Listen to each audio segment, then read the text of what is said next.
Okay, so we will start. Basically, we'll continue our morning session. So I have opened ANSYS Electronics desktop. So actually, there are multiple points to be covered. So I have seen that in the student version there is a limitation. So I'm recording this session.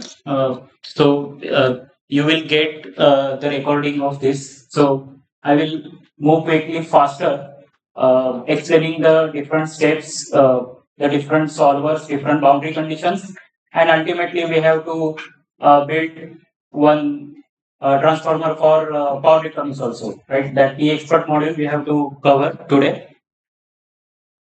So accordingly, I will slightly move faster. Those who are having software with them and they can cope up with me, you can do that. Else you can write down the steps if you want. Anyway, we are recording this session. So I have open ANSYS Electronics desktop, the new project. You can go to drop down menu in the modules list and you can take Maxwell 2D project. So I'm going with the initial workflow as only I'm explaining it. So those who have missed some portion of it in the morning, you can recall it basically.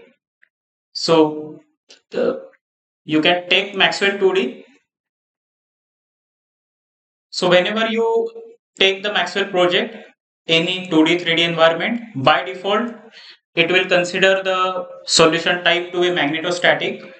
Even if you are working in 3D environment, it will be magnetostatic only. You can change the solution type from by clicking right click, you have a solution type option, or you can go to Maxwell 2D menu. The first option itself is solution type. So as I discussed yesterday in the morning also, the two main solvers available, magnetic field solver, electric field solver. In magnetic field, you have two static solvers. That is, one is magnetostatic, which deals with the DC fields. Then AC magnetic, previously it was called as AD current solver, that deals with the sinusoidally varying AC fields. Again, it is a static solver. And the third one is transient solver, which is a time induced magnetic fields. So it can be any supply, not just limited to sinusoidal wave. It could be any type of wave you can solve in magnetic transient solver. And another capability is that you can incorporate motion as well. In the electric field solver, you have all the three solvers that you can see right now: electrostatic, AC conduction, DC conduction. All of them are static solver. Uh, Basically, the transient solver for electric is only applicable in 3D environment. So when you uh, insert the 3D design, you will be able to see the electric transient there. But for 2D, the 3D option is not available. Sorry, transient option is not available in electric field. So in the morning we have work on magnetostatic. So we will continue it with for now. I'm clicking on OK. So I will just give you the idea about the boundary conditions. In the morning we have talked about the mesh operations and how to give the coil excitation, how to solve the problem with the coil excitation. In that problem we have assigned a boundary condition, but now I will solve it for you again, and you will be able to see the difference between the two boundary conditions and how those boundary conditions will affect the performance parameters that you want to calculate from the software. So we have a draw menu for CAD. I'm just summarizing it. Morning session, you have a arrange and duplicate operation. In the model, you can import from third-party CAD tool, SolidWorks, CATIA, AutoCAD, anything. Then you have edge operations, surface operations, Boolean operations. So I'm taking one rectangle as coil.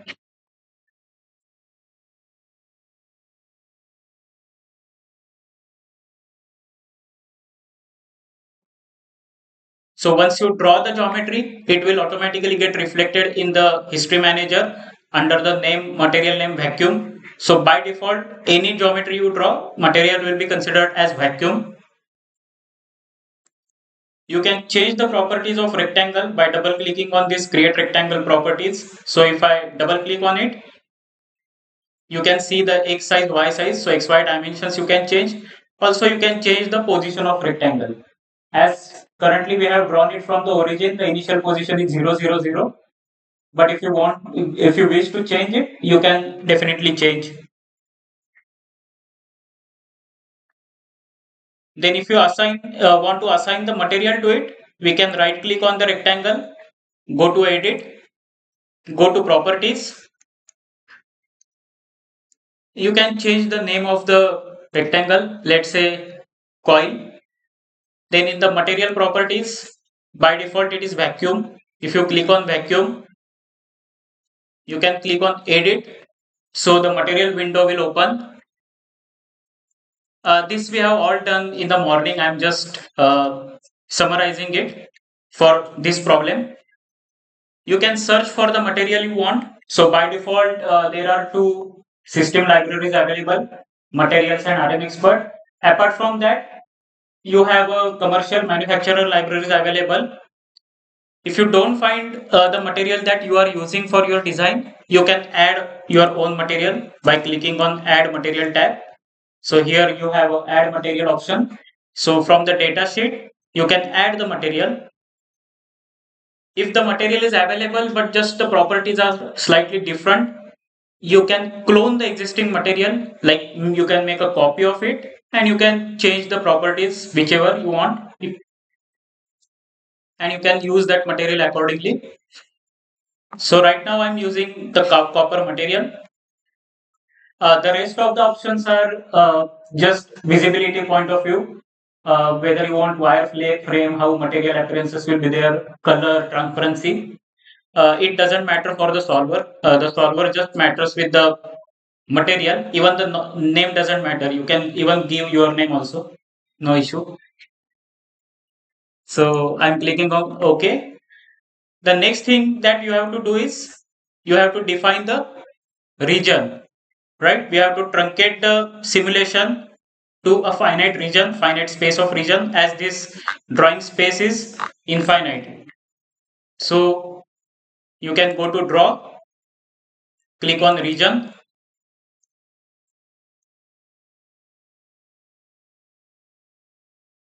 You can try to keep this region as symmetric as possible with respect to your problem statement. Here are the few options available for fitting: zoom options, pan, rotate, orient. Then there are few visibility options. If you want to hide something, if you want to show only the selected options, so those visibility options are available there. So you can click on fit all. So it will fit the geometries to active window. So as I mentioned, you can try to keep the solution region symmetric with respect to your problem statement. So now, right now we know that the rectangle is 1 by 1. So 100% padding means exactly 1 mm on the positive x side and 1 mm on the negative x side. Similarly, positive y, negative y. So likewise, the software will draw the region away from the main problem statement. So that is the significance of that padding. Now I'm assigning the boundary condition. So you can right click on region, go to select all edges. You can expand this project under project manager. If you are not able to see some of these windows, those can be accessible from the view menu.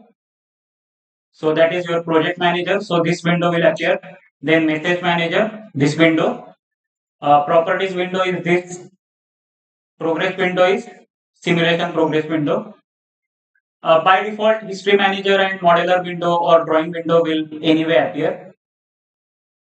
So you can expand the design, which is our standard workflow. So we have already selected the region, edges of the region. What will happen if I don't select the edges? So let's say I'm selecting the region, and if I go to boundary condition and on balloon, what does it say? Boundary condition can only be assigned to 1D entity. As the region is a complete area that we have selected, it is a 2D entity, both x and y. The edges are nothing but the 1D entities, right? So that is why you have to select the edges of the region. You cannot select the complete area.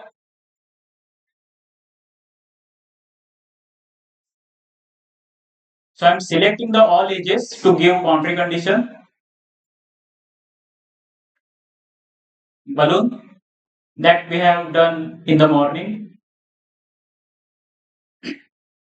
I'm not assigning any mesh operation for now. For excitation, you can select the rectangle. We have given it name as a coil. You can go to excitation.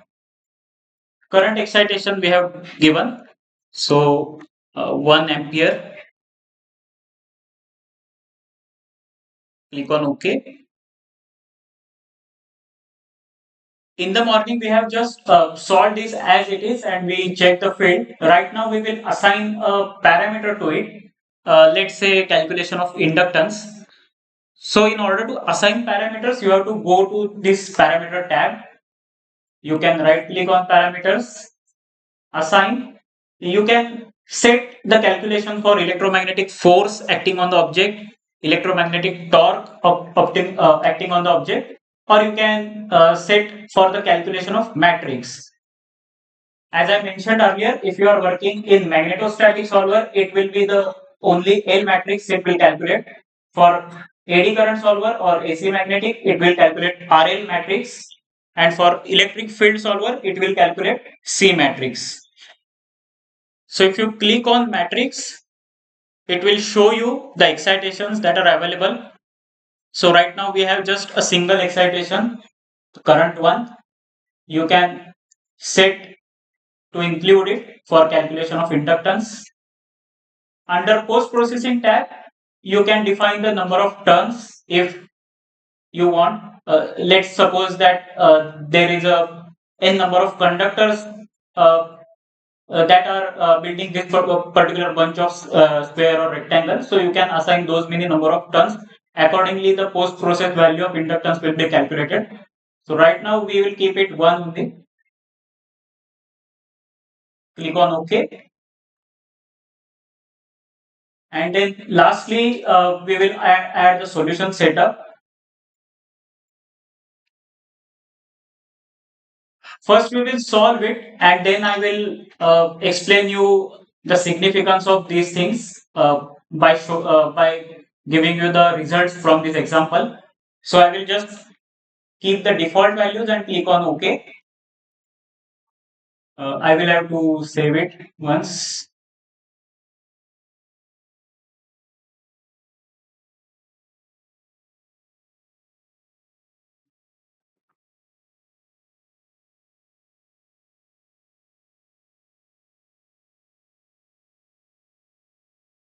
I'm saving it as a boundary condition.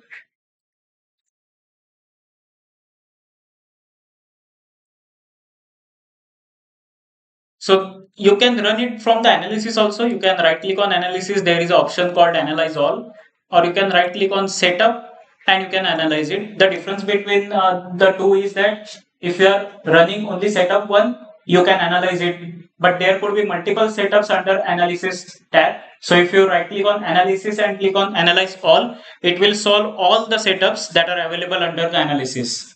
So that is just a difference, but it will anyway analyze your problem statement. So I'm analyzing it.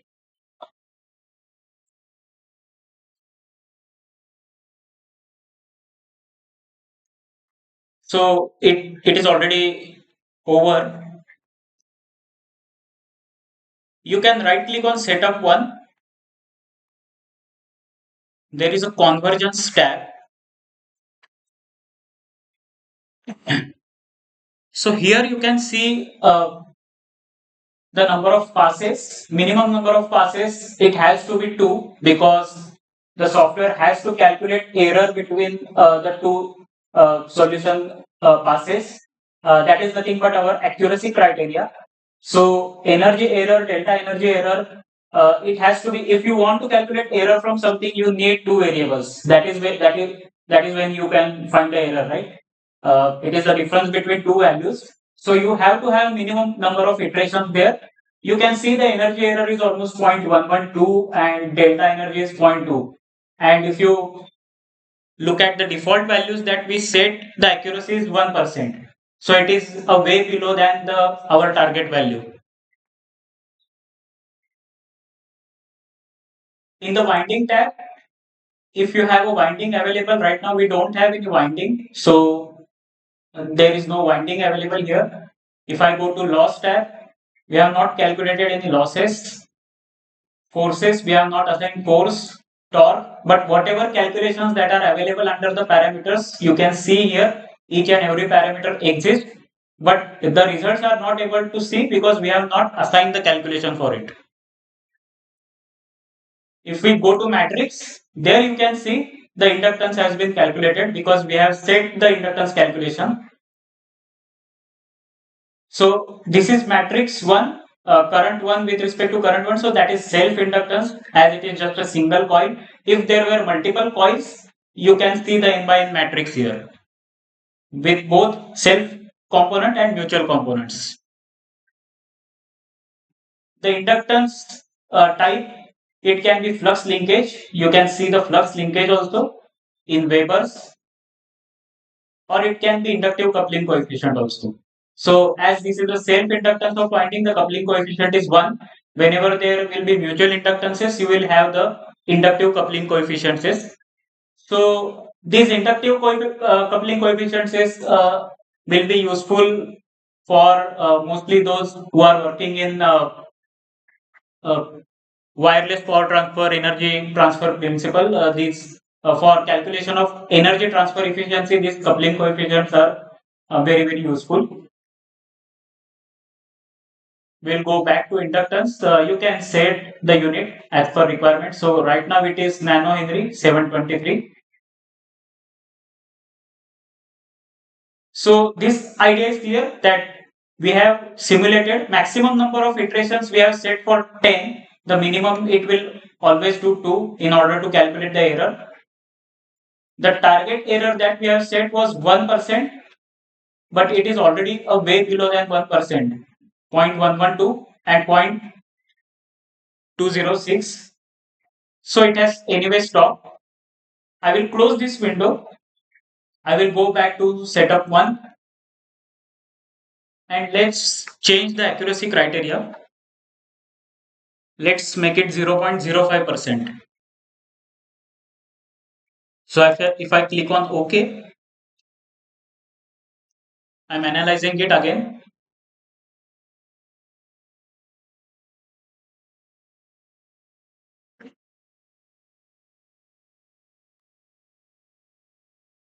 So what happened? Now it has solved for 4 number of iterations, 4 number of passes in order to get the desired target of accuracy. The energy error has to be equal to or less than 0.05. So that is what it has got in 4th iteration, 0.038 energy error and 0.048 delta energy error. In the triangles column, what you can see, 170 triangles did triple two, 290, 378. So in order to get you accurate solution, in order to get the desired target, the software has adaptively increased the number of triangles. It has refined the mesh in order to get more and more accurate solution. So that is what happened in the accuracy criteria. This refinement also we can set.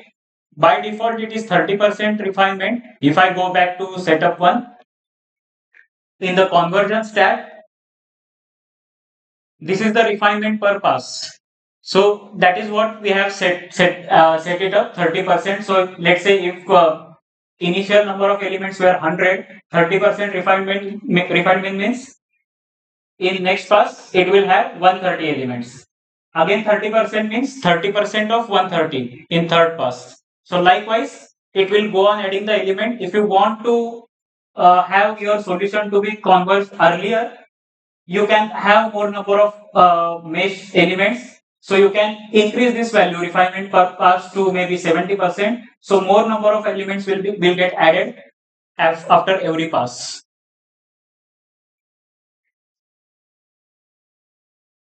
Right. So if I go to solution, because of accuracy, you can see the value is slightly changed. If you remember, the last value was 723. It has changed to 724. Now, for this particular problem, 723, 724 doesn't matter. We are doing nothing. It is just a single rectangle coil. But if it is a complex PCB, as in the previous lecture, he was discussing about EMI/EMC issues. So the EMI/EMC issues, you for those you need the proper values of parasitics, RLCG parameters in order to design your filter. So the accuracy will matter in that case. So the number of elements, everything has to be perfect. All right. So this is what we have covered in the morning. I have just summarized it. Any problem with this workflow? Any query regarding workflow?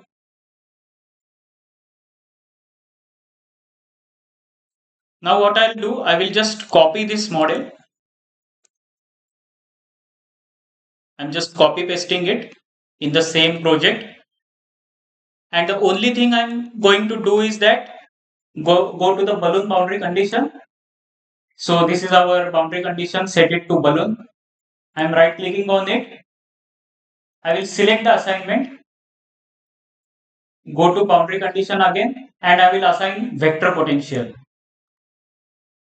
So under balloon boundary condition, there was nothing. It was just a name that we can give. But under balloon vector potential boundary condition, we can set the value of the potential on the boundary conditions. So this value can be anything. It can be a function. Right now, I'm keeping it as a 0.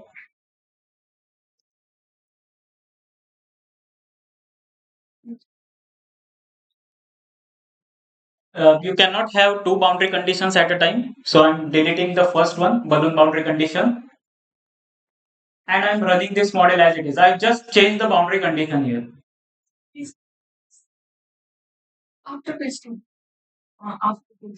Once you paste it, you will be seeing the balloon here. So you can right click on that balloon, click on select assignment. You can see select assignment option. You can click on that, right click on boundaries, and click on vector potential. Keep the value 0, click on OK, and delete the balloon boundary condition. Previous one you can delete. So that's it. That's the only change we did.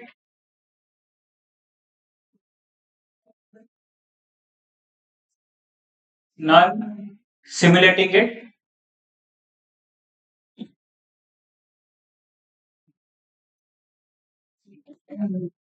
Okay, so the simulation is completed for vector potential as well. So let's check the values. So if I go to solution tab, uh, what you can see, inductance, what is the value?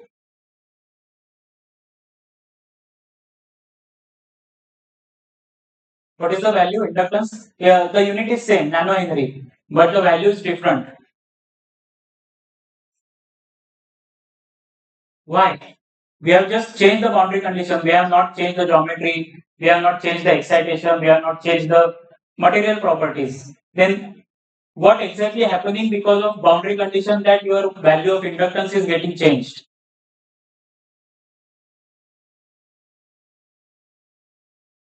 What was the value previously? 724. Now it is 257.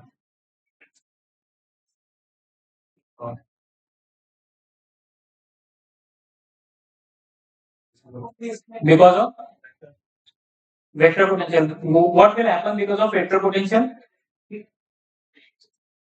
So, so we have selected the edges of the region and we have assigned the boundary condition. So we have just changed the behavior of boundary condition from balloon to vector potential. So that means something is happening at the boundary that is causing the results to be changed. So how you can visualize that? You can go to field overlays. You can plot the flux parameter there. There you can observe what is happening. So let's go back to previous model. Press Ctrl A. You can go to fields. Right click on fields, field overlays, and you can plot flux lines. Oh, sorry. What is happening? I'm selecting the geometry from the first design, but I'm plotting it on the second design. So that is the problem. So I'm going back to first design. Right click on field overlays, flux lines. You can just click on done. So this is the pattern of flux lines in the balloon boundary condition. Now same thing you can repeat for the vector potential model. Select all, press Ctrl A.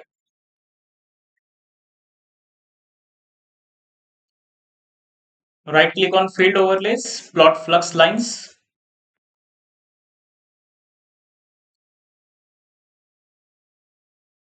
So for you to understand easily, I'm just plotting it together.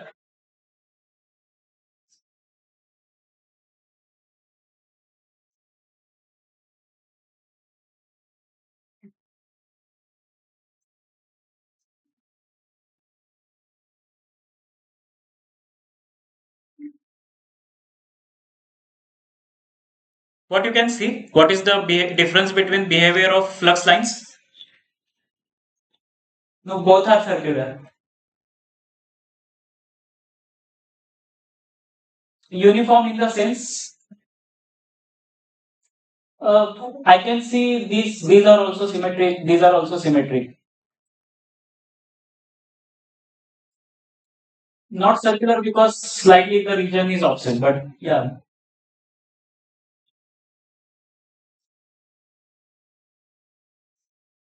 What you can see at the edges, if you see at the edges, this flux line is there, but it is not getting completed. But while here, each and every flux line is completed. So the difference between balloon and vector potential boundary condition is that in vector potential, if you remember, we have assigned the value 0. That means the value of magnetic vector potential is 0 at boundary condition. There will be no flux going outside the boundary. But in balloon boundary condition, what is the behavior of flux? General behavior of flux. If there is a magnetic induction, when it will go to 0, ideally, theoretically. If you have a permanent magnet here, you will have the 0 magnetic field here. That is practically. But in theoretically, infinity. It will go to 0 at infinity. So that is what this balloon boundary condition will do.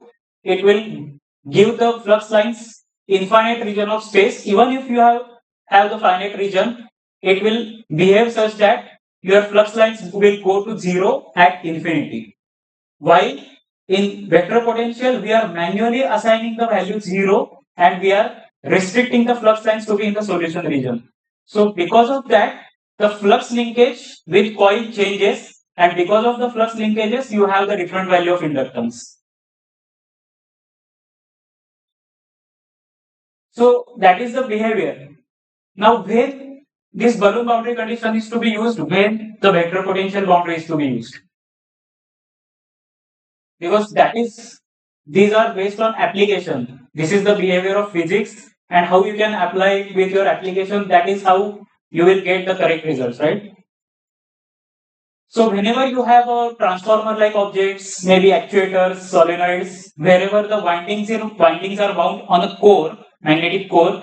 So In those cases, the magnetic field will tend to go outside because the windings are on the outside of core. But whenever you are designing the machines, maybe uh, like rotational machines, you have a stator, rotor, right? So in that cases, mostly after the stator, there is a outside, there is a housing, and then there is a air. So the reluctance the reluctance of air with respect to steel is what? It's very high. So magnetic flux will not try to go outside the stator region. So there we can assign the vector potential boundary condition. So we can restrict our problem statement there. So that is how you can choose that whichever to be used based on your application. If you are simulating the motors, you can go with the vector potential. If you are simulating such application where the flux is getting restricted, you can use vector potential. If the flux is going outside, you can simulate it with balloon boundary condition. That will also able to help you. Some of you, I think, was working on EMI So that will help you to understand how much field is going outside and what is the flux density at any point if anything else is there at that place. So that is where your EMI study will be there. Right? Understood? So that is the difference between boundary conditions.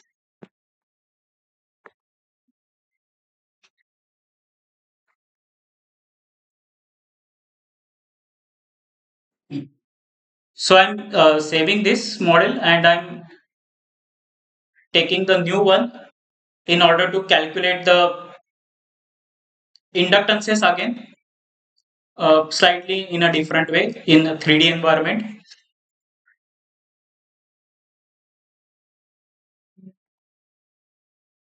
So I have taken one project again. Now I'm taking Maxwell 3D. So in 3D you can see it is just a magnetostatic. It doesn't care whether you are working in XY, XZ. It is 3D, so all the three axes are there. If you go to solution type, there you can see the difference between the solvers that are available: magnetostatic, AC magnetic, transient. And in electric field, you can see the electric transient is also there, which was missing in 2D. That is the limitation of software, that transient is only applicable in 3D environment for electric. And also for magnetics, there is new formulation available for AC magnetic and transient, that is T omega and A5.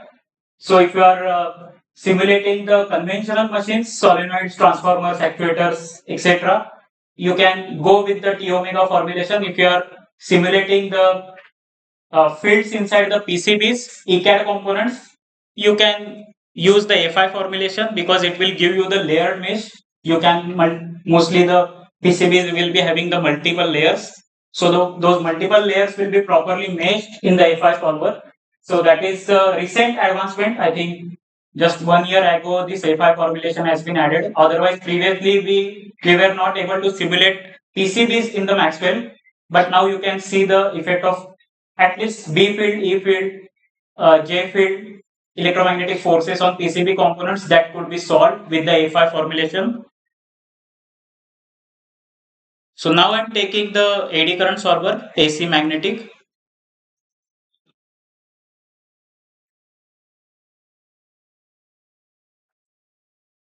So I'm drawing one cylinder.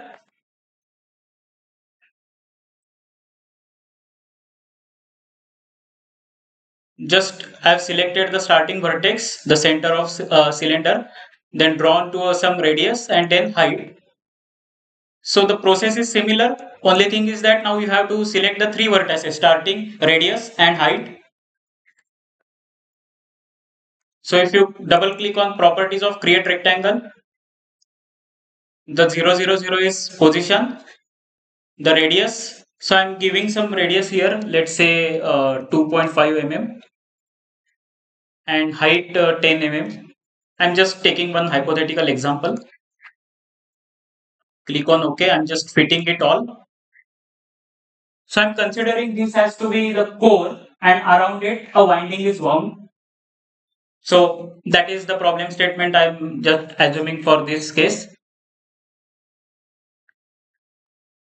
So if this is the core, I will have to have winding around it, so I will need to draw two more cylinders and I will have to subtract them in order to get the windings out of it.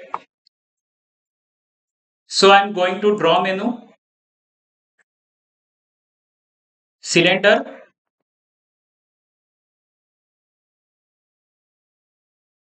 I've selected the center. I'm just drawing it roughly for now. What is the radius that I've set? 2.5. So I'm just considering that the winding, there is some insulation between core and winding, so some thin layer of insulation, so I'm considering it as to be 2.7 radius. And let's say it is not filled completely height of the core, let's say symmetric from top and bottom, so 7 mm height. So that is our one cylinder for coil. You can just select the second cylinder, press Ctrl C Ctrl V, it will just get copied.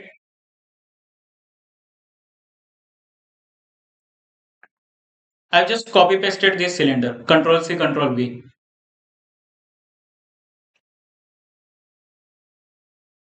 You can go to create cylinder properties. The radius, let's say the thickness of winding is 1 mm. So from 2.7 to 3.7, height is same.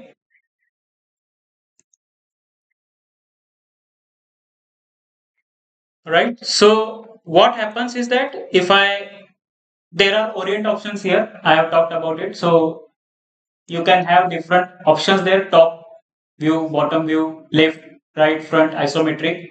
So if I click on top view, this is my cylinder 1, cylinder 2, cylinder 3. But what happens is that both cylinder 2 and cylinder 3 are filling the cylinder 1 also, right? So we have to draw coil such that it is just wound on the core, it is not going through the core. So we have to subtract cylinder 2 from cylinder 1. So I have selected cylinder 3 first, then cylinder 2 first. You can go to modeler menu. There are edge, surface, boolean operations. So under boolean operations, you have a unite, subtract, intersect, split body, separate body operation. I am subtracting the cylinder 2 from cylinder 1, sorry, cylinder 3. Click on OK. So that is our coil, and in between you can see the air gap between coil and core. Okay? Huh? Okay. Where are you now? So start the cylinder. No, cylinder 2 from cylinder 3. Cylinder 1 is our core, right? So I think you are there, you have just subtracted a wrong one. So you can undo that.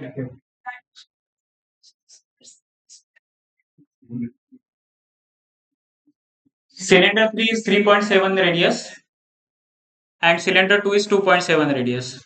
The height is same. So once you subtract it, you can click on orient.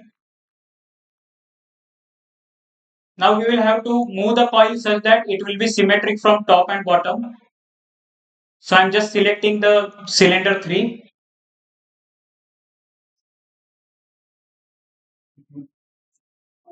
In the edit, you have a move operation.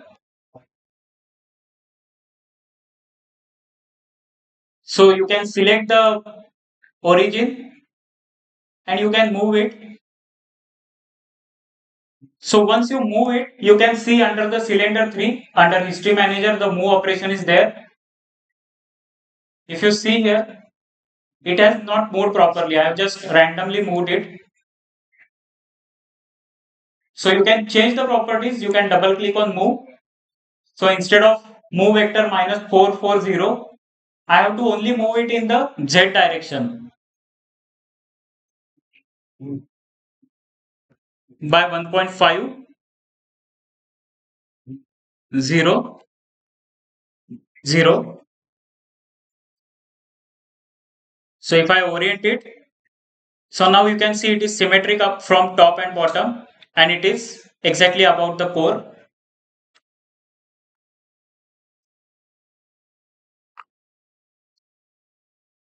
Then you can draw the region.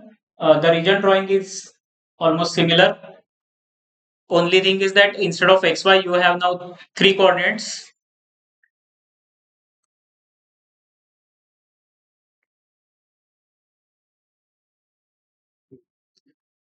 What else is remaining? We have drawn the geometry. Hmm? Excitation. Before excitation, region is drawn now. This is region. Material. So you can right click on cylinder, go to edit, properties. I'm changing the name of cylinder 1 to, let's say, core. Go to edit, and I'm just choosing one steel that is available under system library. I don't know what exactly the behavior of this steel, but for this, I'm just selecting it. Click on OK. Similarly, you can select the other geometry. Right click, edit properties. Change the name of that to coil, and assign the copper material.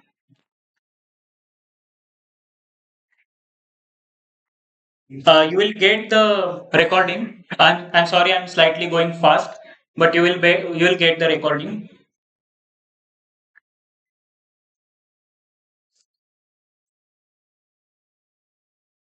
Once you have the geometry and material available with you, you can select the coil. Remember that whenever you are assigning the excitation, it has to be cross-sectional view. Right now, if we go on assigning the excitation to coil, let's say I've selected the coil, go to excitation, and if I assign the current, it will give me the error, cannot apply current excitation to a non-planar quantity. Non-planar quantity means not, it is not a cross section, it is a 3D geometry. So in order to give excitation to this, we need to have the cross section of this coil. For that, you can select the coil, go to modeler. Under surface, there is a section operation. There you can see the different section planes that are available. You can take a section along the x-axis, xy axis, yz axis, or xz axis. So let's take the section along xz. So once you take the section, you can see the cross section is made. There are two cross sections. You can separate them. So you can select the cross section, go to modeler, boolean, and you can do separate bodies. So these cross sections will get separated. This is first cross section, second cross section. You can delete one of them, anyone, anything. So it doesn't matter. You just want to give the current direction to it. So I'm deleting this one.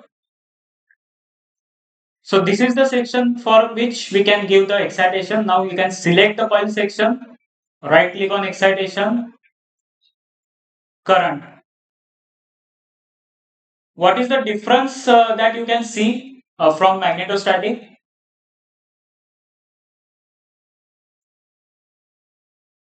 A value was there, type solid standard was there, swap direction was also there, reference direction was there. It is having phase, which was not available in magnetostatic. Why? Because now we are not working in magnetostatic environment, we are working in AC magnetic, which is a sinusoidally varying magnetic field solver. So as it is having sinusoidal quantity, you can have the phase. You may have the phase. So if you have any phase value there, you can assign it some in degrees or in radian, degree second, degree minute, different units are there. Right now I'm not assigning any phase to it. just 1 ampere of current like previous. Click on OK.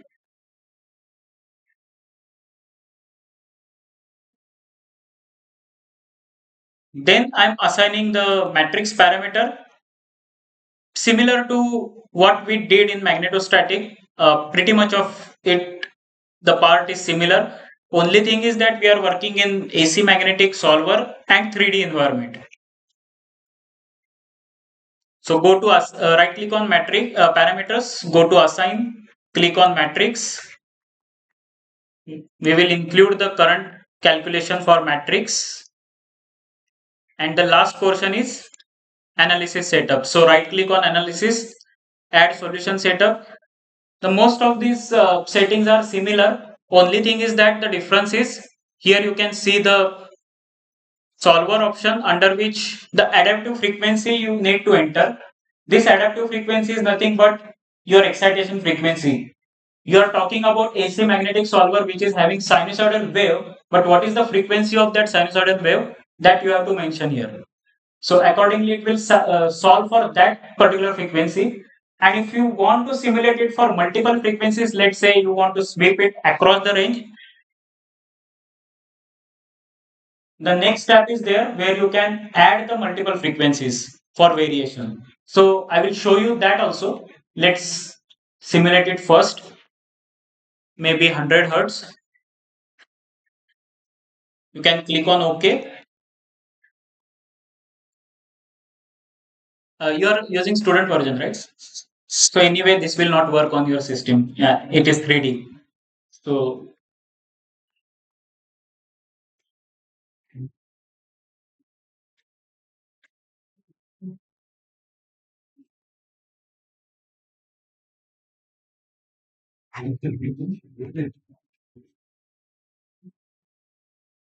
So I'm running it. I have saved it. I will right click on setup. I will analyze it.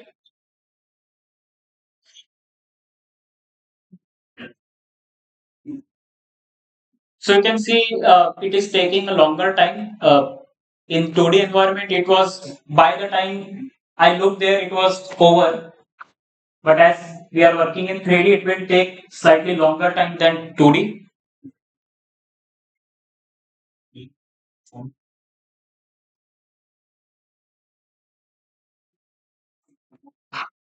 Hmm?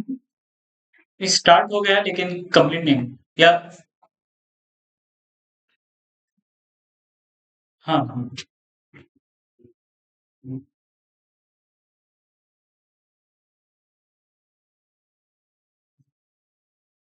So until it is completed, it is just, I think it has completed past 3. Let me go to the solution parameters. If you right click on setup 1 under solution tab, now for matrix calculation, you can see the difference between magnetostatic matrix and AC magnetic matrix. Here you can get the R also. In magnetostatic, it was only L matrix. Here you can get the value of impedance. So the first value is impedance, the real part of impedance and imaginary part of impedance. Or you can get RL values separated, and the flux linkage and interq coefficients are same. So those things are same. Only thing is that here you are getting the impedance matrix, not inductance matrix. Not completed yet. Okay, I will manually clean stop it. It has not converged yet, but just to show you the results, I'm clean stopping it.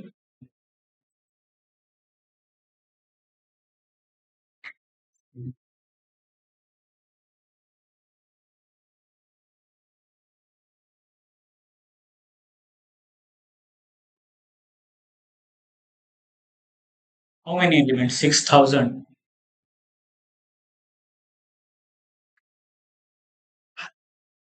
हमने कितने देखे थे? 2000 in 2D and 4000 ना 3D. So if I go to matrix, there you can see the real component of impedance, imaginary component of inductance. And if I go to RL matrix, there is the resistance value in ohm and inductance value in nanohenry. So from AC magnetic solver, you will get the value of both R and L, and you can get the effect of frequency. So I have not solved it for higher frequency. So let's solve it for some more frequencies. I'm just keeping the number of passes to 2 because it will take longer time to simulate. And in the setup, here we can give the single frequency. In the frequency sweep, we can add the frequency range. So the range can be linear step, linear count, log scale, single point. So you can have different points. You can have a linear count. So I'm just selecting a log scale from 10 hertz to, let's say, 10,000 hertz with sample of 3.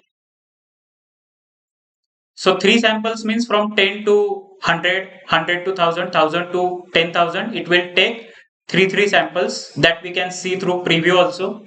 So if you click on preview,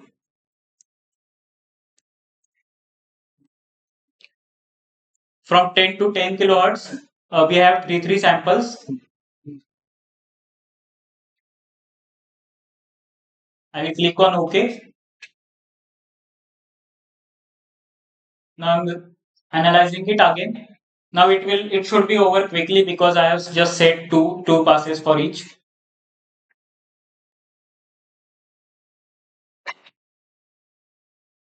Okay, so by the time it gets complete, uh, after my morning session, you had 3 sessions, right? 3 sessions were there. So, uh, did you get a chance to link anything that those guys, those professors or industry experts, what they said, anything related to magnetics? No? EMI was the last session, so yeah. Then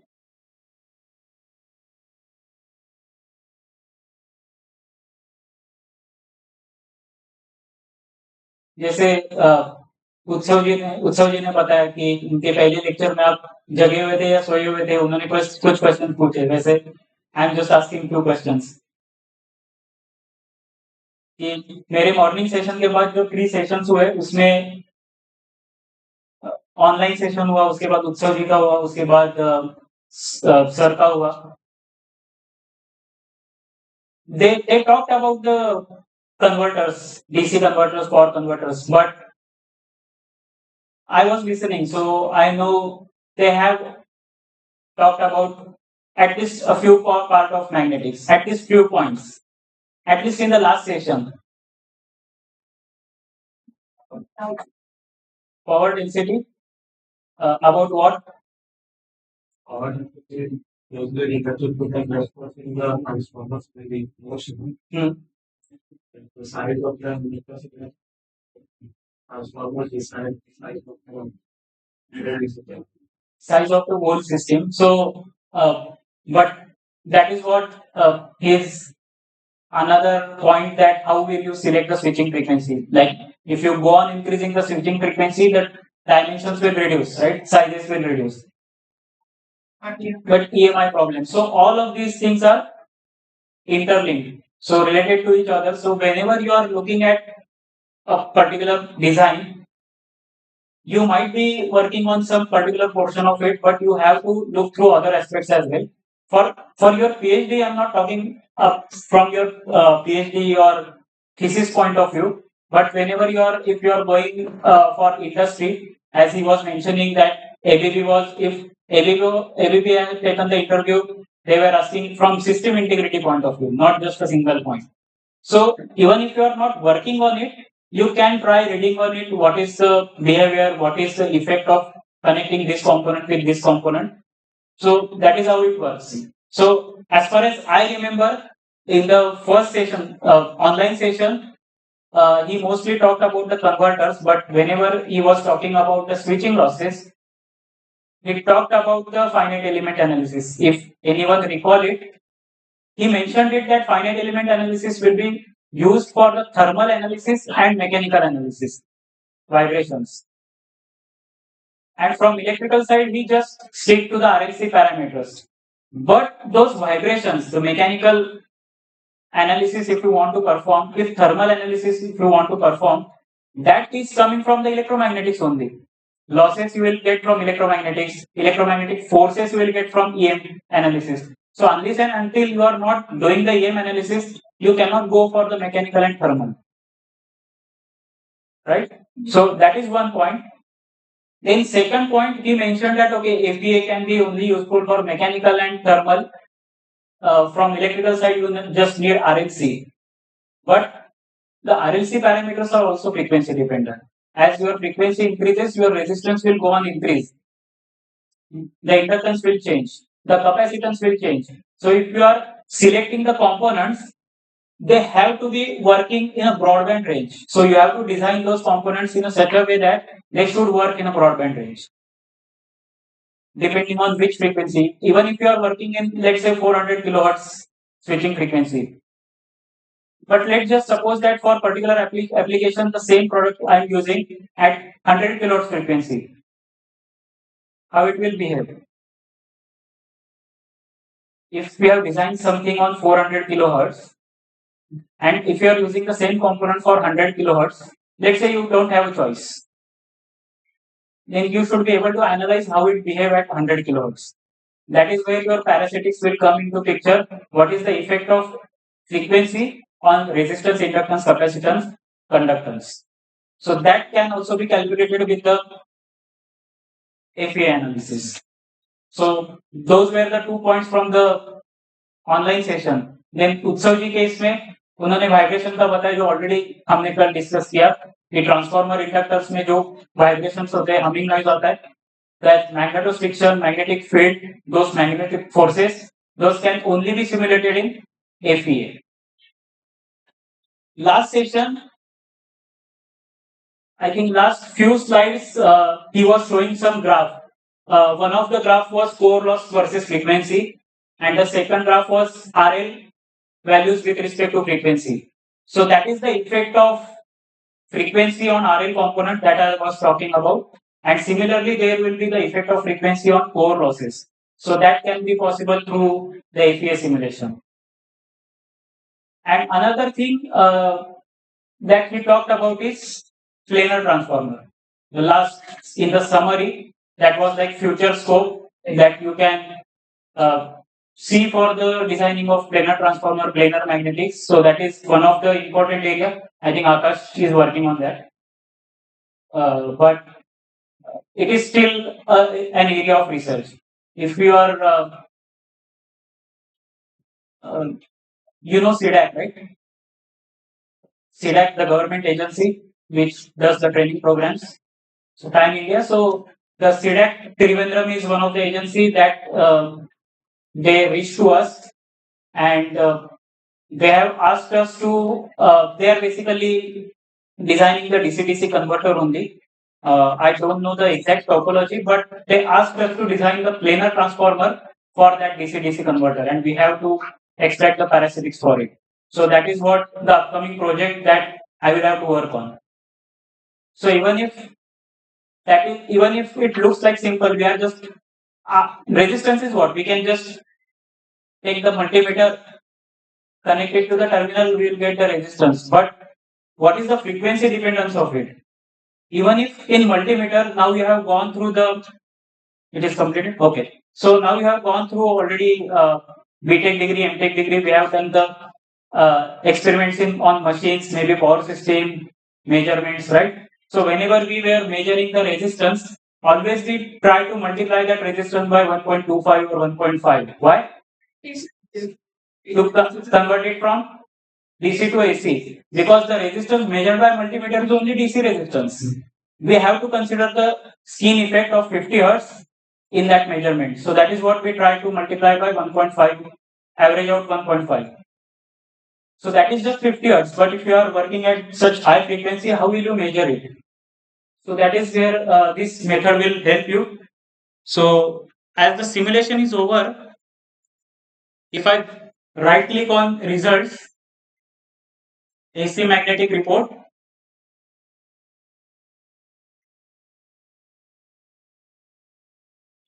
So here you can see the multiple parameters. So I'm just selecting the inductance. Here you can see the primary sweep, that is frequency. If I click on new report, and I will add the resistance parameter as well.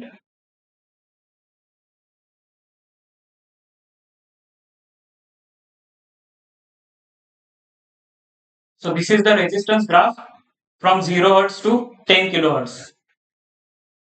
So how the resistance is changing with respect to frequency, how the inductance is changing with respect to frequency, that you can get. So these values can be extracted as a equivalent circuit parameters mathematical block that you can use in a circuit simulation. So basically your main converter topology will remain same. You will have the MOSFETs, IGBTs, diodes, inductors, capacitors, but if you are having the transformer in it, instead of having the complete FEA model of transformer, you can just take the broad range frequency dependent parameters as a mathematical block, and that you can add in your circuit. So if the frequency change from the source side, this transformer will behave at that particular frequency based on these curves. Otherwise, it will just work with the base frequency, but your results may not be accurate in that case. So that is how the parasitics will work. Any query, question regarding this? Based on this, if you have something in mind, like how I can simulate this, you can let me know.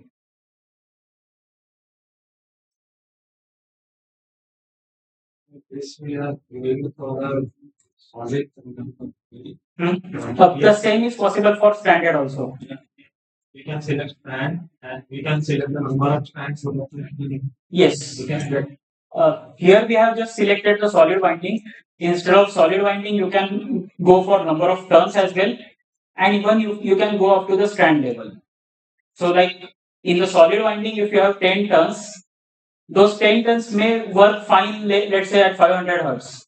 But if you are going at 500 kilohertz, even the 10 turns will not work. You will see the skin effect on a single conductor as well. So conductor has to be again stranded, small leads wire model. So that is also possible. We have to make on the strand or this solid conductor itself we can. In the solid itself. You can do that, but it will be a lot of time consuming because individual strand has to be individually meshed. So the number of elements will be too high. It may not even my laptop will not be able to simulate it. It is having graphics card 64 GB RAM, but still it will not able to do it. You can draw the rectangle as a bulb. You can define the number of conductors. You can define the number of strands. That model is available. Number of conductors can be given in the coil option. Right now we are working in current excitation. If you go with the coil excitation, you can enter the number of conductors there. And while assigning the copper, let me just show you quickly. If I go to copper, here you can see the composition is solid. So instead of solid, you can go for leads wire. So there you can see the wire type, round, rectangle, square, the number of strands, twisting length factor, and diameter of wire. If it is not a round shape, if it is a rectangular, you can have the wire thickness and the wire width. So this is the number of strands for individual conductor. Don't get confused between strands and conductors, right? You have a coil made up of n number of conductors, and n number of conductors may have n number of strands. So this is I'm talking about strands, and number of conductors you can assign in coil excitation.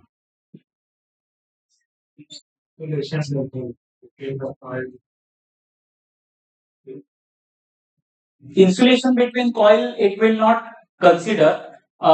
Anyway, it is a post-processing activity. So this is just a mathematical model for calculation of effect of consider the effect of skin effect.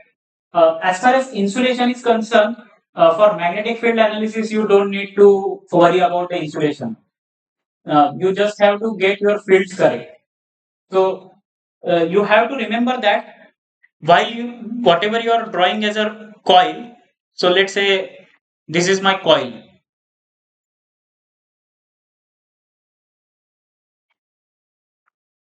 right? So consider that instead of just current excitation, it was a coil which is having 10 conductors. So 10 conductors may have an enamel coating, they may have the air gaps in between. Because if it is a round conductor, there will be air gap, right? In between. So you have to model this rectangle such that uh, including the insulation area, the whole conductor area, including insulation, you should represent properly. So that is where basically your current density will get mapped on the coil surface and your fields get built correct. The JFW also different for different area. Correct. Correct. So that distribution you have to get correct. So in that case, you just don't calculate the copper area. You calculate the total area for winding, including the insulation and air gap. And whatever the area, accordingly you draw the rectangle. You represent the winding. Correct. So in this, with the same material we can do it. With the same copper. Yes, the material is not changing, na?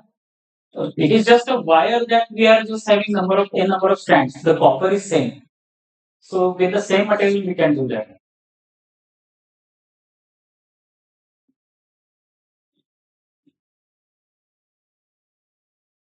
Anything else?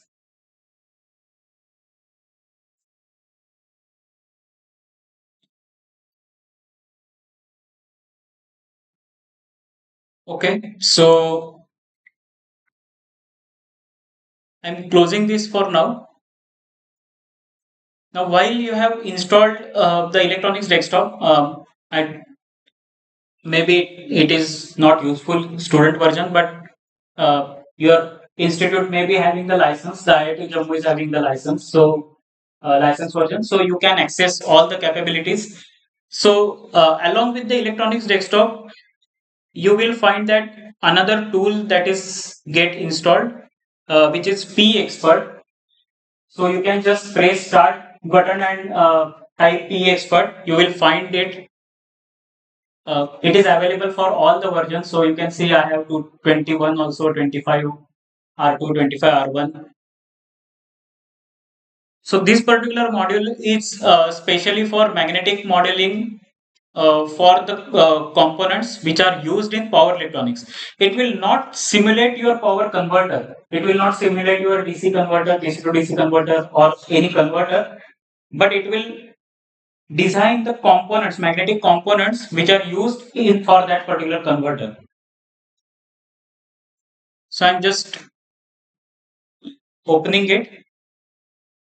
Remember that this is the analytical tool, but it will help you for better understanding or initial optimization of your maybe inductor, planar transformer, converter transformer.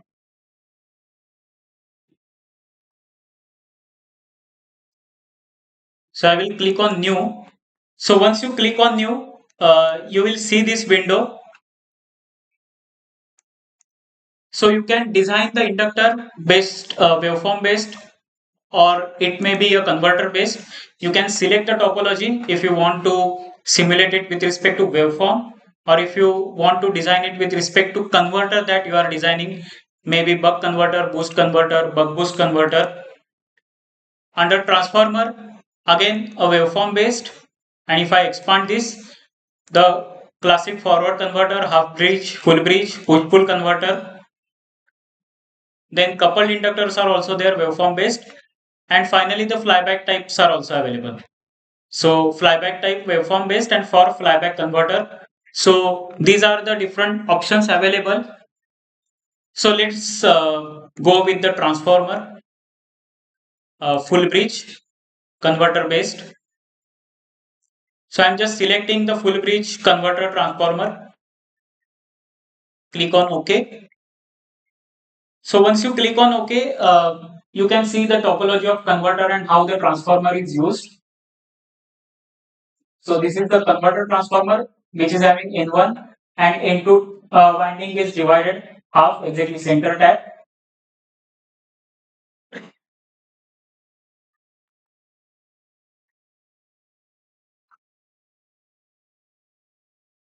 So if I expand this, you have a different cores, then you have different bobbins, wires, materials. So I will just go through any one of them. Let's say AVX. So you have different types of cores available like EE shape. So if I expand this, basically this AVX is a manufacturer. So if I collapse this, you have different manufacturers available: Ferox Cube, Magnetics, Medlast, Rivet, TDK. So these are the different manufacturers that are available for ferrite cores, bobbins, wires, other materials. So I'm just going through one of them. Let's say double E core. So these are different types that are available under double E core. So if I'm double clicking on this, you can see this is the first E, second E. So that is how your core will be made. So the core properties, this is the manufacturer name. This is the area of core, length of core, volume of core, dimensions. So these are the standard dimensions. You cannot change it.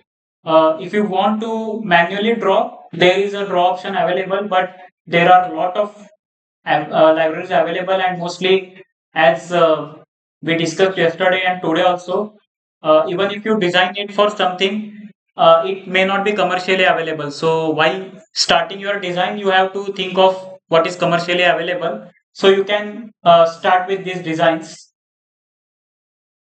So this D5, D6, D7, all the lanes are available. So this is just a standard. If I close this, if I go to something different, let's say this. So the area, length, volume is changed. So this is different material type, grade type.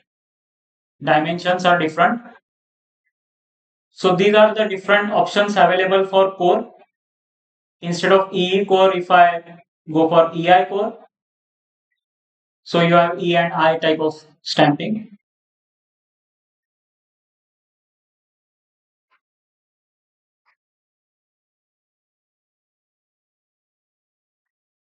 So you have a toroidal also. So different toroidal shapes are available. This is the part name. What is the area, length, volume, and the dimensions. So the coating thickness is also there. Some of them are having the coating thickness, some of them are not having coating thickness. So this is about the cores. Then if I go to bobbins, for also bobbin also there are different part names. Standard material bobbin materials are available. You have the different dimensions for the bobbin parts. Conductivity, emissivity, then the dimensions. So these conductivity, emissivity are thermal parameters. There is a thermal analytical model available within PExpert, which will give you the rough idea about the temperature rise. If I go to wires, there is foil type winding is available. So foil shape winding, again thermal parameters, resistivity, and the geometric parameters. Then there is a Litz wire type available. This is what is nothing but standard. So you can see there are n number of strands available for single conductor. So that's a Litz wire model. Number of strands are 10. Each strand diameter, total outer diameter, resistivity, and thermal parameters. Round type. So this is a standard round type shape. Actual copper area and insulation area.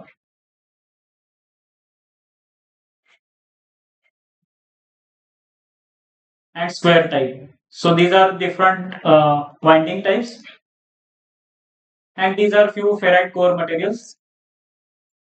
Basically, ferrite materials. So here, each ferrite is having different properties. So let's say these are the electrical properties of ferrite. some additional parameters. Basically, this is incremental permeability as a function of magnetic field strength. So basically, it is nothing but non-linear BH curve we are talking about. Then permeability with respect to field strength. This is Giles-Patterson hysteresis curve. So it will give you the core loss calculation, hysteresis loss basically. Then parameters for twin builder. If you are using this model in a circuit simulation, what will be the other parameters for core? The core loss calculation. So you can see from different frequency there for frequency ranges, it will calculate the coefficients and it will use the equation ultimately to give you the core losses. So you have a starting frequency, let's say 10 kilohertz till 50 kilohertz. Then also it has a piece-wise parameters. So if you are using any piece-wise model or if you are exporting any type to piece-wise, you will get the mathematical model which will represent under the piece-wise. So these are the different options for materials, cores, bobbins, wires, and ferrite core. So this is stock library and there is a design library. If you are using a particular material, particular core, you can just drag and drop that. Like if I'm using this one, I can just select this and I can drag and drop to design library. If you are not sure about which thing will work, you can just drag and drop the whole library as a part of design library. So let's say I'm going for TDK. So you can see I'm just drag and drop TDK library to design library. So the name is changed from TDK to TDK design. So it contains everything for ferrite core, for wires also whatever available under TDK, for bobbins whatever available under TDK, and for cores whatever available in TDK. So I've directly taken the whole TDK library as a part of my design library. Now coming back to waveforms. So here you can select your input voltage, output voltage. So let's say I'm just hypothetically giving something. So 48 volt by 24 volt. Accordingly, these waveforms will change. You can select your switching frequency. So I will keep it 100 kilohertz for now. Power range, uh, current ripple in percent. If you find that like if you are not sure if the ripple is zero, you can design it for some particular value of ripple. So accordingly, the design will be made. Then you can define the duty cycle. So the value can be manually entered or you can just scroll it such that the duty cycle will change. So let's assume it is 0.35 and it will give you some parameters based on duty cycle, the ratios for primary, secondary, based on voltage power, it will give you the current load value, the average current in primary. So based on these set parameters, it will give you those values. Under the design input,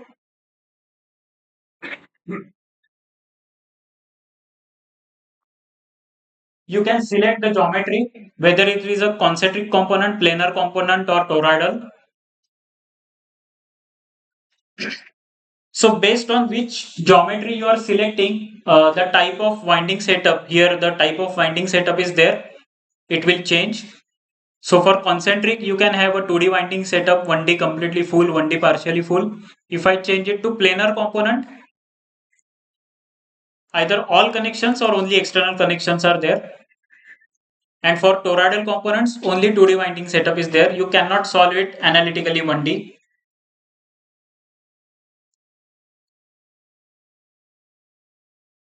Then winding efficiency, the spacing between winding, uh, actual area to copper area, that percent you can give. For thermal parameters, you can keep the ventilation low, normal, high. Based on that, it will give you the thermal calculation. You can set the ambient temperature. I think someone asked about ambient temperature today. What is the ambient temperature? The sir explained it. Whatever the room temperature is right now, that is nothing but the ambient temperature. So that we can say, if you feel that your converter will be used under the extreme environment cases where the temperature, ambient temperature itself is very high, you can try on designing with higher temperature. So you can set the ambient temperature to some higher value. Then for thermal calculation, you can also include the radiation and convection effect if you want. Then some limit values are there for maximum flux density, saturation density, number of layers, maximum temperature it can go up to 200 degrees Celsius, minimum primary winding magnetizing inductance, how much do you want? Do you want to include bobbin or not? So if you exclude this here, this bobbin will be automatically gone. So whether you are using the bobbin in your design or not, based on from material it will be available or not. Then the turns ratio, maximum variation, how much you that is desired, like 10% variation. If you want to design it for exact value, you can set it to exact. Winding setup we have already discussed on. Then parallel options, maximum parallel turns, margin tapes. So that is nothing but your insulation tapes between the bobbin and winding. Then few ANSYS ice pack parameters, cooling system. So that is for thermal analysis. Under the modeling options, you can set the winding loss calculation based on IRMS DC resistance. If you want to include harmonics and AC resistance, that will be considered as a skin effect, or you can calculate it for harmonics and AC resistance. That is second method, Dowell method. How many number of harmonics you want to consider, up to 32, up to 50, up to 11, that you can decide. And relative influence, how much percent of harmonics you are expected to have on design, that you can mention here. Then core loss calculation. This is the basic Steinmetz method for core losses. This is only for exact sinusoidal cases. If you if your waveform is having non-sinusoidal component, harmonic component, you can go with Steinmetz modified. That it considers the harmonic components as well. Then only for hysteresis loss calculation, you have Giles-Titterton method. And Giles-Titterton hysteresis plus AD current. This is analytical PMAC calculation. So generally Steinmetz method is very popular, modified. We can set it to that. And there are two optimization modes available, mode 1, mode 2. If you want to see the info for optimization. So mode 1 deals with the optimum number of turns will be calculated in order to minimize the total losses, core plus winding. And second is optimum number of turns will be calculated for losses, but here the for possible configurations with parallel wires also, and here the parallel wires, the optimum number of turns will be different with respect to one or two parallel paths. So there are mode 1 and mode 2. You can go with either mode. Generally the mode 2 is recommended. Here the list of results, how we want to select the solutions. So if you want to design your transformer for this converter, which is having minimum losses, you can classify it with respect to minimum losses. You can classify it with respect to temperature, volume, that is your power density, then minimum height, minimum footprint. You can go for the highest number of best solutions that are available. By default, you can see the 10 best solutions. So I have not changed much of a parameters here. I'm just explaining you the workflow. So once you add the material library to this, once you enter the parameters here, you can just click on calculation menu and you can start the design process. So it will give you the warning that there are no cores selected in design library. Because we have not added a particular core, we have just added the whole library. So do you want P expert to select it for you? Yes. Same goes with wire, and same goes with ferrite material. So you can see it is simulating. So you can see it has simulated it for 2536 total design. Out of that, it is found that only 1250 are valid design. Valid design means there may be a different bobbin type, there may be a different core type. So geometrically, few might be invalidated. So the valid designs are only 1250, and out of 1250, as we have said, that we want only 10 better best design which is having lower losses, so only those 10 designs it is showing. So these are those 10 designs. So you can see the core name also, you can go on finding that. So these are the different core types, these are the wire gauges used, this is the volume, number of turns, the temperature, magnetizing current, parallel turns, power losses, window filling. So if I right now we are in this tab, results tab, list of results. If I go to performance results,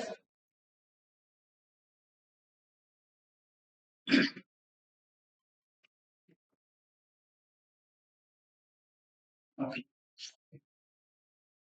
So here you can see the few performance parameters. You can also see the pie charts, window filling, how much is the wire, how much is the window, then winding filling with respect to air, and the losses. How much is the contribution of core losses? How much is the contribution of copper losses? Magnetizing current, what is the waveform of magnetizing current, what is this maximum value, then losses, these are the average values. If I click on that, you can see it is calculated by Steinmetz core loss method. This was the frequency that we used, volume, flux density, and these are those components, and accordingly the core losses are calculated.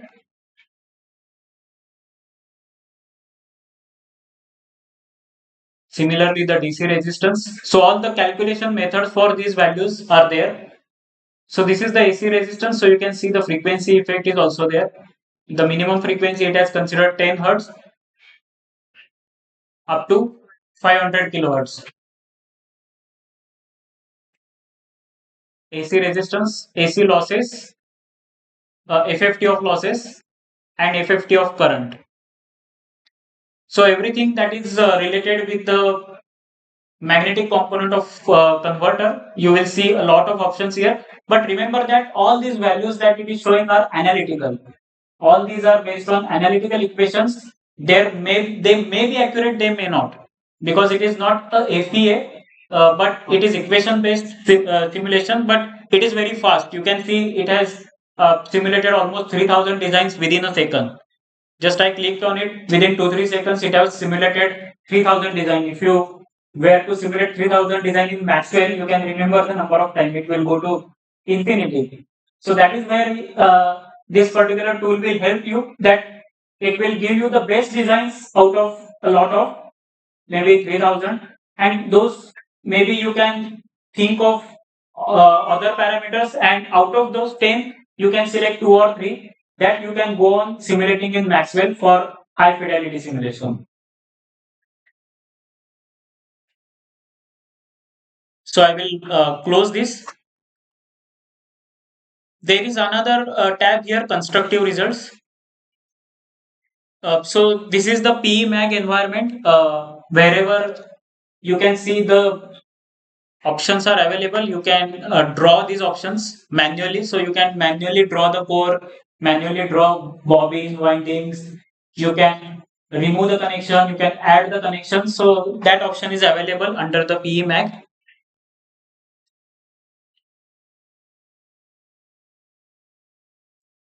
Reports in the form of notepad.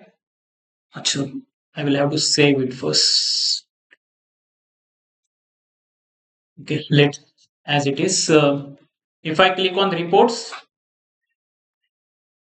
so it will generate a complete report file. Everything, what was the winding, what is his gauge, number of turns, parallel path, which core we have used, what was the magnetizing inductance, current density, AC losses. So everything it will generate.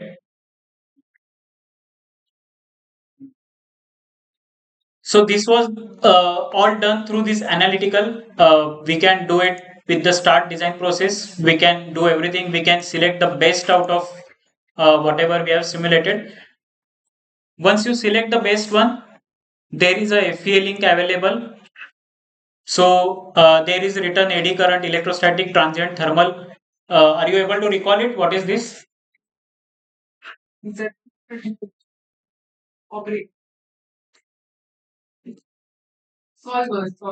These are the solvers that are available in Maxwell. So if I select AD current, let's suppose that is our AC magnetic, whichever we have solved just right now before this. So under FEA link, it will ask you for the which type of design you want to build, whether 2D or 3D. The test you want to perform, open circuit, short circuit, accordingly it will create a circuit. Just open the Maxwell. So it will just create the Maxwell project, whether to solve it or not, it depends on you, or you can directly solve it from the RM expert. So let's just open it in 2D. So if you click on this, you can see the P expert is closed and it will automatically open our ANSYS electronics desktop. And from P expert design, the transformer model will be created for that particular converter, which you can solve in the Maxwell. So now you can see all the excitations, boundary conditions, mesh operations, solution setup, boundary conditions, everything will be done here from the RM expert. So that is why I have taken the initial basic examples, how to assign the boundary condition, how to assign the mesh operation, how to assign the excitation setup. Because if I have taken directly P expert and exported this to Maxwell, you will not be able to understand what is this and what is the significance of it. So that is why I took those simple examples. Here you can see the region is there, boundary condition. So the balloon boundary condition is there, individual turn is there. So here you can see the individual turn is modeled.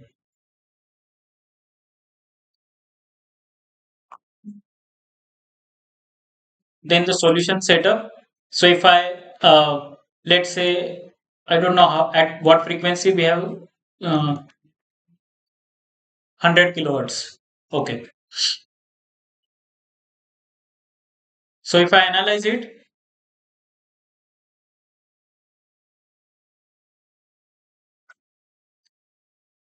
so it has solved. So let's say if I want to check the losses, if I press Control A, go to field overlays,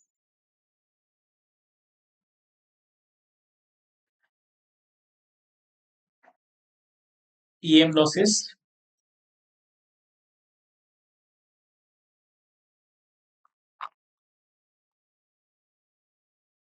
So these are the EM losses in individual conductors. So we are simulating it at 100 kilohertz. So there you can see the effect of skin, basically AC frequency, how the current is behaving at each individual turn. So here the it is not just a simple skin effect. Uh, what we know about the simple skin effect is like if you have a very high frequency, the current concentration is on the surface of the conductor. At the center, it is almost as good as zero. But this particular simulation, these values of current densities are the result of AC skin effect. These are the results of proximity effects, the effect of this magnetic field produced by this conductor on this conductor, that is proximity effect. Thirdly, the fringing of magnetic field. As the magnetic field is, if it is straight going through the conductor, there is no variation in the magnetic field, no current will induce. No, like there will be eddy current throughout the conductors because of changing field. So that field will also increase the skin effect. So as long as the magnetic fringing is not there, that skin effect will be reduced. But at the top and bottom, you can see If you look at these conductors, the skin effect is almost similar, but at the top, you can see the skin effect is more because the magnetic field is getting fringed there. So as the magnetic field changes more at top and bottom, you will see the more current at the surface. So that is how the skin effect will work.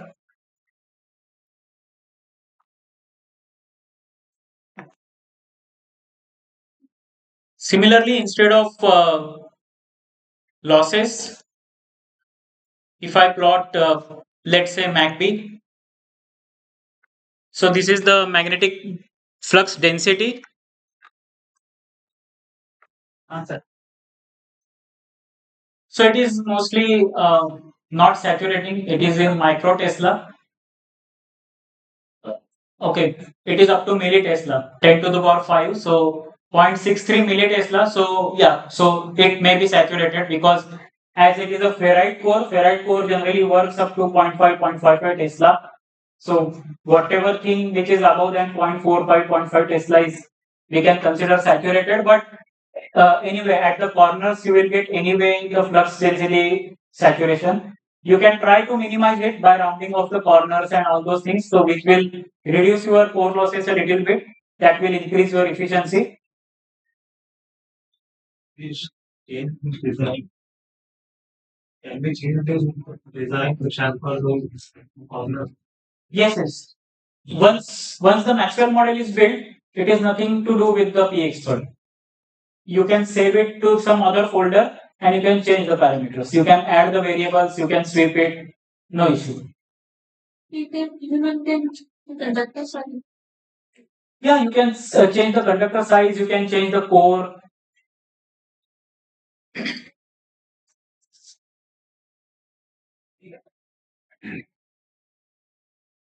So if I double click on core, so here you can see the core material and under that core is there. So if I double click on it, you can see some X size and Y size. So this you can change. They are just numbers. So how we have drawn the rectangles previously. Likewise, you can change the numbers here automatically. That core will be there based on those dimensions. So that is changed.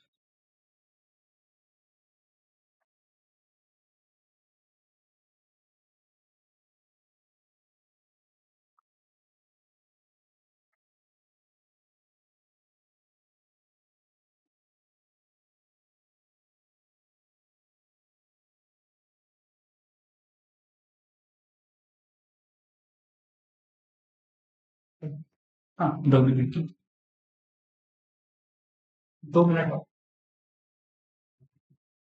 So once I close the electronics desktop, this PXpert window will automatically get open. So accordingly, if you want, you can just change a few parameters. So this particular tool will help you, mostly those who are working on magnetic side of it from power electronics perspective, because as I mentioned,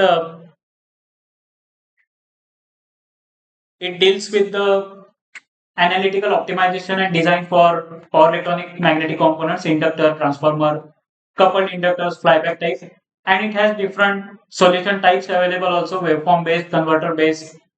So whichever converter you are modeling, based on that you can choose to design an inductor or transformer. So I will just select this buck inductor for now, just to show you how it look like. Uh, First, I will go to this window. So right now we have selected the full bridge converter here, and we were designing the converter transformer for this full bridge converter. Similarly, if we are choose to have the inductor for, let's say, buck converter, if you click on OK, so that is your buck converter, and this inductor we are designing. So somebody asked me yesterday that if I'm not interested in magnetic component design, I'm just simulating the IGBTs, control strategies, all that thing. How the Maxwell will be helpful for me. So I told him that you can straight away go to your PSPI simulation or simulink simulation, because that is that you know better and you can model it easily. If you are interested in the magnetic component design for power electronics components such as inductors, planar transformers, power converter transformers, flyback components, the Maxwell will be useful to design and analyze those components. So that could be the area of research as our previous industry expert talked about from future perspective. Right now you have already selected your areas, right? But if you still want to, if you are still interested to research on something else, you can go on. And some of you are still in the first year of PhD or maybe just finished your MTech and trying to get admission to PhD, you can talk to your guide and try to do something in this area. Okay. So yeah, that's it from my side. Thank you. Thank you.